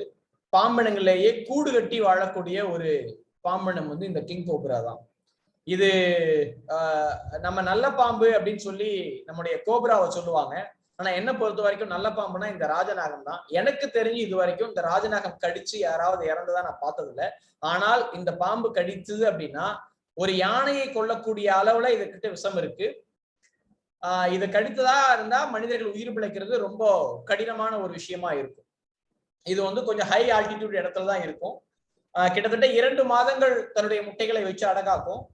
முட்டைகள் குஞ்சு பொரிக்கிற சமயத்துல, ஏன்னா 2 மாசத்துக்கு எதுவுமே சாப்பிட்டு இருக்காது. இதனுடைய உணவுன்னு பாத்தீங்கன்னா வேறு பாம்பினங்கள் தான் இதனுடைய உணவு. சோ இந்த பாம்பு கிட்ட ஒரு தாய்ப்பாசம் நம்ம சொல்லக்கூடிய ஒரு விஷயத்தை நம்ம பார்க்க முடியும். குஞ்சு பொரிக்கிறதுக்கு, அது முட்டையிலிருந்து குஞ்சு வெளிவதற்கு ஒரு நாள் 2 நாள் முன்னாடி அது வேற இடத்துக்கு போயிடும். ஏன்னா ஒருவேளை தான் பசியில் இருக்கும் பொழுது தன்னுடைய குட்டிகளையே சாப்பிடக்கூடாது அப்படின்னு சொல்லி அது வேற இடத்துக்கு போயிடும். சோ நம்மளால இப்ப பார்த்த இந்த உயிரினங்கள் எதையுமே உருவாக்க முடியாது. மனிதனால் இயற்கையினுடைய எந்த படைப்பையும் உருவாக்கி விட முடியாது. ஆனால் we can conserve the forest, conserving the wildlife. ஃபாரஸ்டையும் வைல்ட்லைஃபையும் கன்சர்வ் பண்றதன் மூலமா மனிதனுடைய இருப்பை இந்த உலகத்தில் நம்மால் இன்னும் சில நாட்களுக்கு, சில ஆண்டுகளுக்கு நீட்டித்துக் கொள்ள முடியும் அப்படிங்கிறது தான் உண்மை. ஸோ இன்னைக்கு வந்து வைல்ட் லைஃப் கன்சர்வேஷன் மிகப்பெரிய த்ரெட்டா இருக்கிறது ஹேபிடேட் ஃபிராக்மெண்டேஷன். நாம வாழக்கூடிய இந்த இட்டேரி போன்ற பகுதிகளுடைய வாழியல், அந்த இடம் வந்து வாழிடங்கள் வந்து மாறிக்கிட்டே வருது. ஊரக பகுதிகளா இருந்தது எல்லாமே இன்றைக்கு டவுன்ஷிப்பா மாறிக்கிட்டு வருது. வெறும் கான்கிரீட் ஜங்களா மாறிக்கிட்டு வருது. அப்போ அந்த ஊர் பகுதிகளில் இருந்த பல்வேறு விதமான உயிரினங்கள் வாழ்வதற்கான சூழல் வந்து குறைஞ்சுக்கிட்டே போகுது. நிறைய என்க்ரோச்மெண்ட்ஸ். இன்றைக்கு சென்னையில வந்து மழை பெஞ்சதுன்னா தண்ணி தேங்கிட்டு பல இடங்கள்ல போகாததுக்கான காரணம் என்க்ரோச்மெண்ட் தான். கேட்டில் கிரேசிங், காடுகளுக்குள்ள ஆடு மாடுகளை மேய்க்கிறது மூலமா விலங்குகளுக்கு பல்வேறு விதமான நோய்கள் வருது. டிஃபாரஸ்டேஷன், நிறைய மரங்கள் வெட்டுறதன் மூலமா அது வைல்ட் லைஃப் கன்சர்வேஷனுக்கு ஒரு பெரிய த்ரெட்டா இருக்கு. அடுத்தது பாத்தீங்கன்னா வைல்ட் லைஃப் போச்சிங். இன்றைக்கு பிளாக் மார்க்கெட்ல மிக முக்கியமான ஒரு பொருள்னு பாத்தீங்கன்னா வைல்ட் லைஃப்னுடைய தோல், அந்த மாதிரியான விஷயங்கள் தான். அதே மாதிரி டூரிசம். இன்றைக்கு டூரிசம் வகை தொகை இல்லாம எல்லா இடங்களுக்கும் மனிதர்கள் நம்ம போய்கிட்டே இருக்கிறதுனால வைல்ட் லைஃப் பாதுகாப்பு அப்படிங்கிறது ஒரு மிகப்பெரிய கேள்விக்குறியா இருக்கு. அதுக்கு அடுத்ததா ட்ரேட். இந்த காடுகளுக்குள்ள இருக்கிற தாவரங்கள், மூலிகைகள், உயிரினங்கள் இதையெல்லாம் விற்பனை செய்யக்கூடிய அந்த இது வந்து இன்னைக்கு அதிகமாயிட்டே போகுது. அப்புறம் இதை போன்ற ரயில் பாதைகள் நம்ம காடுகளுக்குள்ள போடுறதன் மூலமா காடுகள் துண்டாக்கப்படுது. கடந்த 1 வருடங்கள்ல ரயில் ஆக்சிடென்ட்ஸ்ல நீங்க இறந்து போன உயிரினங்களை கணக்கெடுத்தோம்னா கிட்டத்தட்ட யானைகள் மட்டும் 1000க்கு மேல இருக்கும் கடந்த 4 வருடங்கள்ல இறந்த புள்ளி விவரங்கள் எடுத்தோம்னா. சோ இப்ப இங்க நம்ம பாக்குறோம் இந்த ஹேபிடேட் ஃபிராக்மெண்டேஷன், நடுக்காடுகளுக்குள்ள போற சாலைகள்ல மிகப்பெரிய ஆக்சிடென்ட்ஸ், ரோட் கில்லிங் வந்து நிறைய நடக்குது. இதெல்லாம் இன்வெஸ்டிவ் ஆஃப் பீட்ஸ். முதல்ல இருக்கிறது லேண்டனா கேமரா. இதை நீங்க ரொம்ப அழகா இருக்குதுன்னு சொல்லி வீட்டுல நிறைய பேர் வளர்த்துட்டு கூட இருக்கலாம். அதற்கு பக்கத்துல இருக்கிறது பார்த்தீனியம். அதுக்கு கீழே இருக்கிறது பாத்தீங்கன்னா டெல்லி முள்ளுன்னு சொல்லக்கூடிய ப்ரோசோபிஸ் ஜூலிஃப்ளோரா. இது எல்லாமே காடுகளுக்குள்ள இருக்கக்கூடிய நம்முடைய நேட்டிவ் ஸ்பீசிஸை டாமினேட் பண்ணி வளரக்கூடிய தாவரங்கள். கேட்டில் கிரேசிங், இது ஃபுல்லா டிஃபாரஸ்டேஷன், மரங்களை வெட்டுறது, மைனிங். அடுத்து ட்ரேட். வைல்ட் லைஃப்ல இருக்கக்கூடிய வைல்ட் லைஃப்னுடைய தோள்கள், கொம்பு, ரைனோசரஸனுடைய ஹார்ன், யானையினுடைய தந்தம், இதையெல்லாம் இன்றைக்கு பிளாக் மார்க்கெட்ல மிகப்பெரிய ட்ரேடுக்கான பொருட்கள். அடுத்து இந்த பறவை இனங்கள், இது எல்லாமே ட்ரேட். நீங்க பார்த்தீங்கன்னா அங்க முனியா அந்த கடைசியா இருக்கு ஒரு இதுல இருக்க ட்ரைகாலர் முடியான்னு சொல்றோம், அதெல்லாம் பாத்தீங்கன்னா ரோட்டோரங்கள்ல எங்கேயாவது வெத்துக்கிட்டு இருப்பாங்க. அது எல்லாமே கிரைம் தான். இப்போ நாம சாப்பிடக்கூடிய அந்த பிளாஸ்டிக் கேரி பேக்ஸ், ஒரு ஆய்வு சொல்லுது நாம் பயன்படுத்தக்கூடிய கேரி பேக்ஸ் வந்து 12 செகண்ட்ஸ் தான் நம்ம கையில இருக்கு அப்படின்னு சொல்லிட்டு. ஒவ்வொரு நாளும் நம்ம யூஸ் பண்ற கேரி பேக் பாத்தீங்கன்னா குறைந்தபட்சம் 10ல இருந்து 15 கேரி பேக் நம்ம யூஸ் பண்றோம். ஆனா அது எல்லாமே 12 செகண்ட்ஸ் தான் நம்ம ஆவரேஜா யூஸ் பண்றோம் அப்படின்னு ஒரு ஆய்வு சொல்லுது. ஒருவேளை நாம அப்படியே தூக்கி போடுற இந்த கேரி பேக் வந்து பல்வேறு உயிரினங்களுடைய வாழ்க்கைக்கே மிகப்பெரிய த்ரெட்டா இருக்கு. ஸோ நாங்க நிறைய போஸ்ட்மார்ட்டம்லாம் அட்டன் பண்ணிருக்கோம். யானையினுடைய போஸ்ட்மார்ட்டம்லாம், ஏன்னா காடுகளுக்குள்ள உயிரினங்கள் இறந்துருச்சு அப்படின்னா நாங்க நிறைய நேரம் நேர்ல போய் அந்த உயிரினம் எதனால இறந்துச்சு அப்படின்னு போஸ்ட்மார்ட்டம் பண்றது உண்டு. நிறைய விலங்கினங்களுடைய வயிற்றுல கிலோ கணக்கில் பிளாஸ்டிக் இருந்தெல்லாம் நாங்க எடுத்திருக்கோம். 10 கிலோ 15 கிலோ பிளாஸ்டிக்லாம் யானையுடைய வயிற்றுல இருந்து நாங்க எடுத்திருக்கோம். ஸோ நம்ம தூக்கி போடுற ஒரு சின்ன பிளாஸ்டிக் பல்வேறு உயிரினங்களுடைய உயிருக்கே மிகப்பெரிய உலையா இருக்கு. இங்க நீங்க பாப்பீங்க ஒரு சாலையில ஒரு லெப்பர்ட் போகுது. இது கிராஸ் பண்ணுது அப்படின்னா லெப்பர்ட் கிராஸ் பண்ணல, லெப்பர்ட் அதே இடத்துல தான் வாழ்ந்துட்டு இருக்கு. ஆனா அந்த சாலையும் அந்த பேரும் தான் அங்க கிராஸ் பண்ணுது. இப்படி ரோட் கில்லிங்னால பல்வேறு விதமான உயிர்கள் வந்து நிறைய ரொம்ப வேகமா அழிஞ்சிட்டு வருது. ஒரு ட்ரீ இன்றைக்கு ஃபயர்வுட்டுக்காகவும் ஃபர்னிச்சருக்காகவும் டிம்பர் வேல்யூவாகவும் தான் பார்க்கப்படுது. ஆனா ஒரு மரம் எத்தனையோ பறவைகளுக்கும் எத்தனையோ விலங்குகளுக்கும் உயிரினங்களுக்கும் ஒரு வீடா இருக்கு. கிட்டத்தட்ட ஒரு ஆலமரம் வந்து 1200 வகையான உயிரினங்களுக்கு வீடா இருக்கு அப்படின்னு ஒரு ஆய்வுல சொல்லியிருக்காங்க. இன்றைக்கு நாம குடிக்கிற இந்த ஸ்ட்ராஸ் எல்லாம் வந்து பாத்தீங்கன்னா எத்தனையோ தூக்கி இதெல்லாம் கடல்ல ஒரு இடத்துல போய் டம்ப் ஆயிடுது. அந்த கடல்ல எத்தனையோ உயிரினங்கள், நீங்க ஸ்ட்ராவோட எல்லாம் நிறைய ஆமைகளை வந்து காப்பாற்ற முடியாம இறந்து போன ஆமைகள்லாம் நிறைய. The science without harming the nature will help the existence of human in the globe. So இது எல்லாமே நம்ம இது வரைக்கும் பேசின எல்லாமே பாத்தீங்க அப்படின்னா இந்த உயிர்களை காப்பாற்ற வேண்டும் அப்படிங்கிற மனித நேயம் கிடையாது. எப்படியாவது மனிதர்களுடைய இருப்பை இந்த உலகத்துல தக்க வச்சுக்கணும், இன்னும் சில ஆண்டுகளுக்கு மனிதர்கள் இங்க வாழணும், அல்லது நம்முடைய பேர குழந்தைகள் வாழணும் அப்படிங்கிற அந்த சுய நலம் மட்டும்தான் இந்த உலகத்தில் நாம் திரும்ப திரும்ப சுற்றுச்சூழல் பாதுகாப்பு, வைல்ட் லைஃப் பாதுகாப்பு, உயிரினங்கள் பாதுகாப்புன்னு பேசுறது எல்லாமே மனித இனத்தை இன்னும் சில ஆண்டுகளுக்கு இந்த உலகத்தில் நிலைத்திருக்க முடியுமா அப்படின்னு பேசுறதுதான். இன்னும் 30 வருடங்களில் சென்னையினுடைய பாதிக்கும் மேற்பட்ட இடங்கள் கடல்ல அழிஞ்சு போயிரும் அப்படின்னு சொல்றாங்க. மால்தீவ்ஸ் நாடே இருக்காது அப்படின்னு சொல்றாங்க. ஏன்னா இன்னைக்கு குளோபல் வார்மிங் காரணமா பனிப்பாறைகள் உருகிட்டே இருக்கு, கடலினுடைய அளவு அதிகரிச்சுக்கிட்டே இருக்கு. அப்போ இந்த மனித இனத்தை இங்க தக்க வச்சுக்கிறதுக்கான என்ன வழி நம்ம பாக்குறோம். நம்முடைய தாத்தா பாட்டி இந்த நம்மளுடைய வயசுல இருக்கும் பொழுது ஒரு வாட்டர் பாட்டில காசு கொடுத்து வாங்குறது அப்படிங்கிறது நினைச்சு கூட பார்த்திருக்க மாட்டாங்க. ஆனா நம்முடைய காலத்தில் தண்ணி பாட்டில வாங்குறது ரொம்ப சாதாரணமான ஒரு நிகழ்வு. ஒருவேளை நம்முடைய பேர குழந்தைகள் வருகிற பொழுது ஒரு கடையில போய் ஆக்சிஜன் சிலிண்டரை வாங்கிக்கிட்டு போறதுங்கிறது ரொம்ப சாதாரணமான ஒரு நிகழ்வா மாறி போகலாம். இன்றைக்கே டெல்லி, மும்பை போன்ற பகுதிகளில் ஆக்சிஜன் பார்லர்ஸ் ஓபன் பண்ணியிருக்காங்க. சுத்தமான காற்றை சுவாசிப்பதற்கு 1 மணி நேரத்துக்கு இவ்வளவு காசு அப்படின்னு அவங்க வாங்குறாங்க. நாளடைவுல என்ன ஆகும்னா காசு இருக்கிற மனிதன் மட்டும்தான் இந்த உலகத்துல வாழ முடியும்.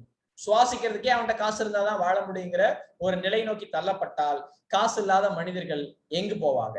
பிறப்புக்கும் எல்லா உயிர்க்கும் அப்படிங்கிற விஷயத்த நம்ம எங்க பேச முடியும் அப்படின்னு நம்மளால நினைச்சு கூட பார்க்க முடியாது. We need development. நமக்கு வளர்ச்சி வேணும், ஆனா அது இயற்கையினுடைய விலையாக இருக்கக்கூடாது. இயற்கையை விலை கொடுத்து நம்ம எந்த வளர்ச்சியும் வாங்க தேவையில்ல. நீடித்த நிலையான வளர்ச்சி, சஸ்டைனபிள் டெவலப்மெண்ட் தான் மனித இனத்திற்கான ஒரு மிகச்சிறந்த வளர்ச்சி முறையா இருக்க முடியும். So global warming, forest degradation, loss of biodiversity, water scarcity எல்லாமே ஒண்ணுக்கொன்று தொடர்புடையவை. இது எல்லாத்தையும் ஒன்னா சேர்த்து வச்சுதான் நாம் சுற்றுச்சூழல் பாதுகாப்பு அப்படிங்கிற விஷயத்த நம்ம பேச முடியும். இயற்கையினுடைய அழிவு அப்படிங்கிறது மழையே இல்லாமல் ஒரு வறட்சியை கொடுத்து அந்த வறட்சியின் மூலமாக சாப்பிடுவதற்கு உணவு பஞ்சத்தை ஏற்படுத்தி மனித இனத்தினுடைய இருப்பை கேள்வியாக்குறது மட்டும்தான். எனவே நம்முடைய இருப்பை நாமே கேள்விக்கு உள்ளாக்காமல் தொடர்ந்து இந்த உலகத்துல வாழணும்னு நினைச்சோம் அப்படின்னா இந்த இயற்கையை பாதுகாக்கிறது தான் மிக முக்கியமான ஒரு வேலையா இருக்கும். So let us join hands to conserve our forests, wildlife and water bodies to save our mother earth. இதன் மூலமாக நாம நம்முடைய மனித இனத்தை இந்த உலகத்துல இருத்திக்கிறதுக்கான வேலைகளை செய்வதற்கு எல்லோரும் முன்வாருங்கள் அப்படிங்கிற வேண்டுகோளோட இந்த வாய்ப்பை கொடுத்த பூவுலக நண்பர்களுக்கு நன்றிகளை தெரிவித்துக் கொண்டு என்னுடைய உரையை முடித்துக் கொள்கிறேன். நன்றி, வணக்கம். தயவு செய்து இந்த ஸ்லைட்ஸை ஷேர் பண்ணுங்க சார். நிச்சயமா பண்றேன். ரொம்ப நல்லா இருந்துச்சு. ஒவ்வொரு ஸ்லைடுமே வந்து நிறைய இது யோசிக்க வச்சுது. நீங்க அந்த வாட்டர்ஸ் கிராசிங் அதெல்லாம் வந்து பார்க்கும்போது அது ரொம்பவே யோசிக்க வச்சுது. உண்மையாவே ரொம்ப நல்லா இருந்துச்சுங்க சார்.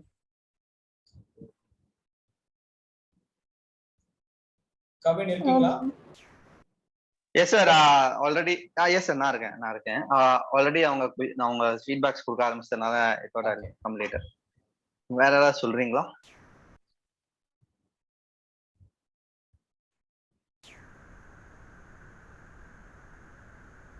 சார்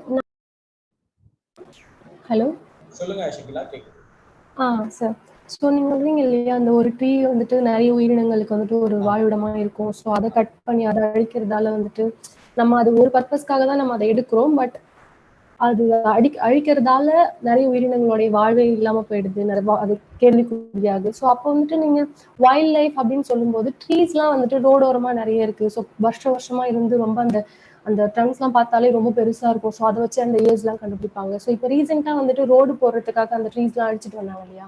ஸோ அது வந்துட்டு இப்போ நம்ம சும்மா ஜென்ரலா எடுத்துக்கிட்டோம்னா ஒரு ட்ரீ கட் பண்ணா 100 ட்ரீ வைக்கணும் அப்படின்ற மாதிரியான இதெல்லாம் கேம்பெயின் மாதிரி எல்லாம் அந்த மாதிரி போயிட்டு இருந்துச்சு. ஸோ இப்போ கவர்மெண்ட் வந்துட்டு இப்போ ரோட் சைடு இருக்கிற 100 வருஷம் 200 வருஷம் அந்த மாதிரி அந்த ட்ரீஸ் எல்லாம் அழிச்சிட்டு ரோடு போட்டுட்டு வராங்க, ப்ராசஸ்ல இருக்கு.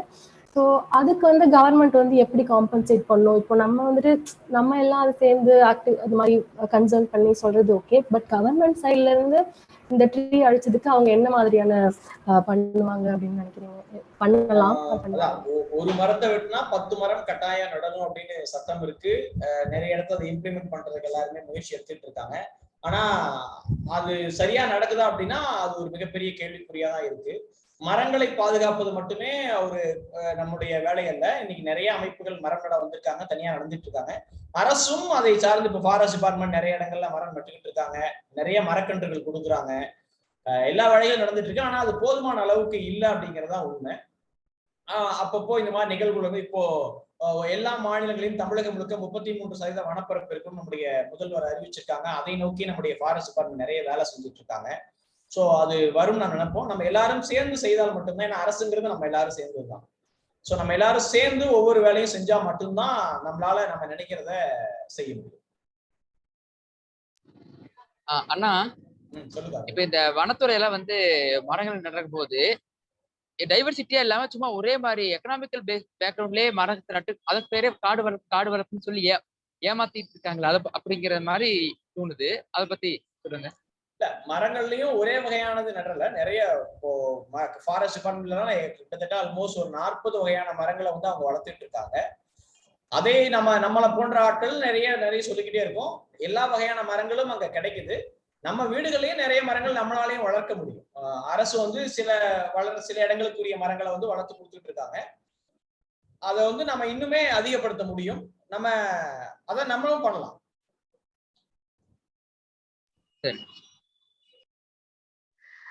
நான் ஒரு ப்ரோக்ராம் அட்டன் பண்ணியிருந்தேன். டிவி ராமச்சந்திரன், பெங்களூர் ஐஏஎஸ்சி இருக்கு இல்லையா, டாப் இன்ஸ்டிடியூட், அதுல இருக்க ஒரு ப்ரொஃபஸர். அவர் வந்து வேர்ல்ட் லெவல்ல டாப் 2 சயின்டிஸ்ட்லேயே இருக்காங்க.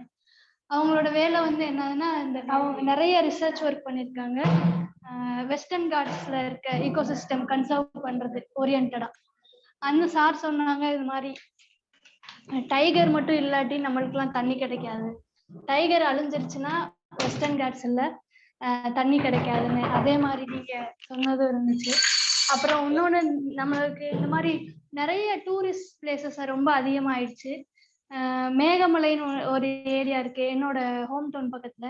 அங்க வெறும் மோஸ்ட்லி அது தேனி பக்கத்துல. அங்க வந்து கேக்குதா? அங்க வந்து முன்னாடி எல்லாம் ஆள் போகாம இருந்தாங்க, அங்க இருக்க மக்கள் மட்டும்தான் இருந்தாங்க. இப்ப அது ரொம்ப ரொம்ப பியூட்டிஃபுல்லான பிளேஸ்.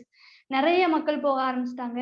இந்த மாதிரி குடிச்சிட்டு அங்க இந்த மாதிரி பாட்டில்ஸ் எல்லாம் போட்டு வரதுனால இந்த பாட்டில்ஸ யானைகள் தெரியாம மிதிச்சிருச்சுன்னா அதுக்கு ஒரு தடவை காயமாயிடுச்சுன்னா அதால நடக்க முடியாது. அதனால வந்து அந்த யானைய வந்து இறக்குறதுக்கு கூட நிறைய சான்ஸ் இருக்கு. அந்த மாதிரி ஒரு நியூஸ் ஆர்டிகல்ஸ் படிச்சேன். இந்த மாதிரி டூரிசம்ல நம்ம ஒரு ரெஸ்ட்ரிக்ஷன் இல்லாம பீப்புளை ரொம்ப அலோவ் பண்றாங்க. நம்ம அந்த ஏரியால ரொம்ப அதிகமான அவேர்னஸ் கிரியேட் பண்ணணும்னு நினைக்கிறேன். ஃபார் எக்ஸாம்பிள் நிறைய வாட்டர் ஃபால்ஸ், சூப்பரான இந்த ஒகேனக்கல், அந்த மாதிரி நிறைய வாட்டர் ஃபால்ஸ் இருக்கு. அங்கெல்லாம் வந்து சும்மா பாக்குறதுக்கு அலோவ் பண்ணலாம், இல்லாட்டி சும்மா குளிக்கிறதுக்கு வேணா அலோவ் பண்ணலாம். அங்க போய் ஷாம்பு பாக்கெட்டு, சியக்கா பாக்கெட்டு, இந்த மாதிரி நிறைய போட்டு ரொம்ப ஒர்ஸா இருக்கு கண்டிஷன். ஸோ அந்த ஏரியால எல்லாம் ரொம்ப அதிகமா ஒர்க் பண்ணும், அவேர்னஸ் கிரியேட் பண்ணணும்னு நினைக்கிறேன். ரெஸ்ட்ரிக்ஷன்ஸ் ரொம்ப அதிகப்படுத்தணும்னு நினைக்கிறேன். நிச்சயமா நீங்க சொன்னது ரொம்ப சரி.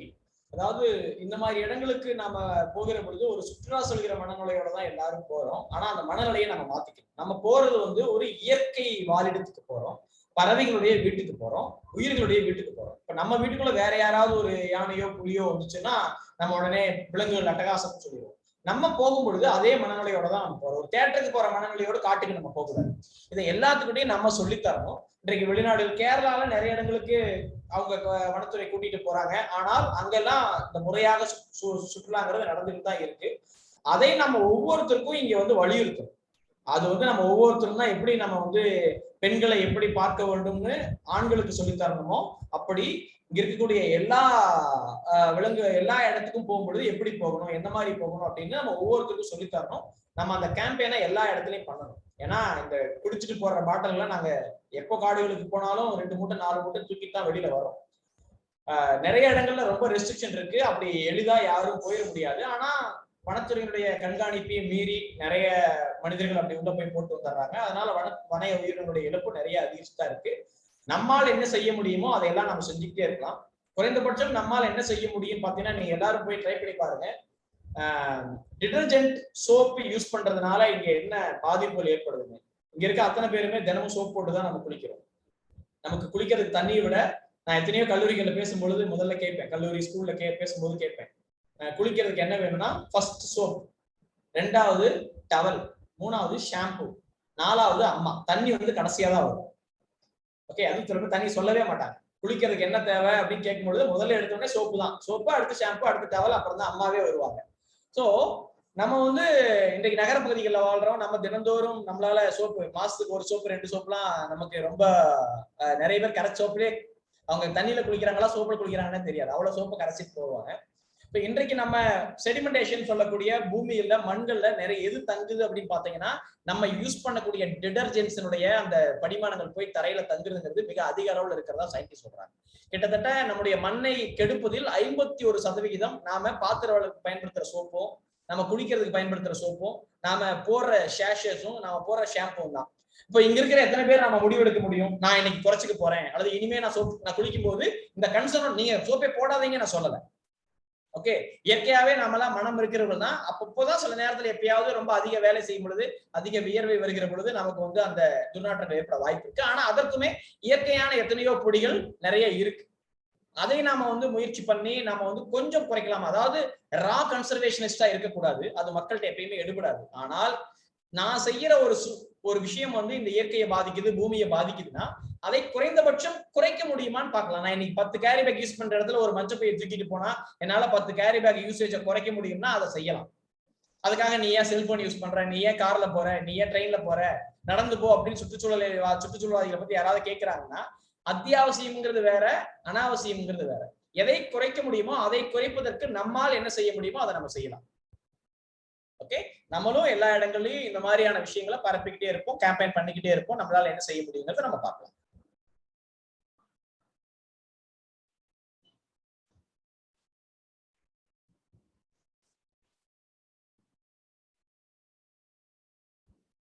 வேறு யாராவது?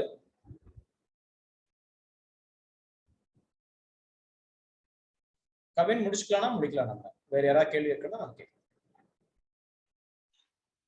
Yes sir, okay. வேற யாருக்காவது ஏதாவது டவுட்ஸ் இல்ல क्वेश्चंस இருக்குங்களா? இல்ல சார் கான்டாக்ட் பண்ணனும்னா இல்ல ஏதாவது இடத்துல வாலண்டியர் பண்ணனும்னா உங்களுக்கு ஏதாவது டவுட்ஸ்னா you can ask me, I can also ask sir, and sir if you want you can share your number இருக்கு. ஓகே சொல்றேன். 98 43 14 77 11. Okay great. Okay sir. Sir thank you so much sir. நல்லா இன்ஸ்பைரிங்கா இருந்தது சார். அண்ட் நீங்க கொடுத்த எக்ஸாம்பிள்ஸ்லாம் நிறைய animals எனக்கும் தெரியல சார். அதெல்லாம் வந்து ஒரு வாவ் அப்படின்ற மாதிரி இருந்தது. எல்லாமே ரொம்ப அழகானது. நீங்க எல்லாரும் தெரிஞ்சுக்க முயற்சி பண்ணுங்க. வேணா ஒருவேளை சென்னையில இருந்தீங்கன்னா சென்னை மதுரை பகுதிகளில் இந்த மாதிரி காடுகளுக்குள்ள நம்ம போகிற பொழுது பறவை, இப்போ ரவீந்திரன் சார்லாம் இருக்காங்க மதுரை பகுதியில், நாங்கெல்லாம் அடிக்கடி காட்டுக்கெல்லாம் போவோம். அப்படி போகிற பொழுது ஒரு பேர்ட் வாட்சிங் ஈவெண்ட்டோ அல்லது நம்ம இருக்கிற பக்கத்துல இருக்கிற வாட்டர் பாடிக்கு போனீங்கன்னாவே நான் முதல்ல காட்டின எல்லா பறவைகளையும் நீங்க பார்த்துடலாம். ஓகே, ஸோ சென்னையில இருக்கீங்கன்னா இப்ப கூட நாங்க போன ஞாயிற்றுக்கிழமை பூவுலக நண்பர்கள் சார்பில் ஒரு பேர்ட் வாட்சிங் போயிட்டு வந்தோம். உங்களை சுத்தி இருக்கிற இயற்கையை கவனிக்க ஆரம்பிங்க. நான் சொன்ன அந்த ட்ரீப்பைலாம் உங்க வீட்டுக்கு பக்கத்துல நிச்சயமா இருக்கும். இங்க இவ்வளவு இருக்கிற எல்லார் வீட்டுக்கும் அந்த ட்ரீப்பை வந்துட்டு தான் போகும். ரொம்ப அழகான பறவை, அதனுடைய குரலே ரொம்ப இனிமையா இருக்கும். அது மோஸ்ட்லி 2 பறவை ஒன்னாதான் வரும். அவ்வளவு அழகா அது 2 பேசிக்கும். நம்ம சுத்தி இருக்கிறத பொதுவா வேப்ப மரமும் புளிய மரமும் இருந்தாலே எக்கச்சக்கமான பறவைகள் வந்து ஆமா. சேர ஆரம்பிச்சிரும் ஆமா. நமக்கு. சோ உங்க வீட்டுக்கு பக்கத்துல இருக்கிறத நீங்க கவனிக்க ஆரம்பிக்கலாம். Okay sir. நீங்க சொன்ன அந்த ஆள்காட்டி குருவி சவுண்ட் எனக்கு நல்லா ஞாபகம். ஒரு மாதிரி ஒரு நல்ல பெனிட்ரேட்டிங் சவுண்ட் அது. அது எங்க ஊருக்கு போனா எல்லா இடத்துலயும் பார்ப்பேன். பட் ஆனா அது இப்படிதான் இருக்கும்னு எனக்கு தெரியாது. போட்டோ பார்த்ததுக்கு அப்புறம் தான் இதுதான் அந்த பறவை அப்படின்றது ஸ்ட்ரைக் ஆகுது. Iniya sir, thank you sir. வேற நம்ம ப்ராப்ளி நம்ம வந்து சார் ஆஃப்லைன் ஈவெண்ட் கண்டக்ட் பண்றோம் 16, 17, 8 உங்களுக்கு மேபி தெரிஞ்சிருக்கும். பிரபாகர் ப்ரோ சொல்லியிருப்பாங்க.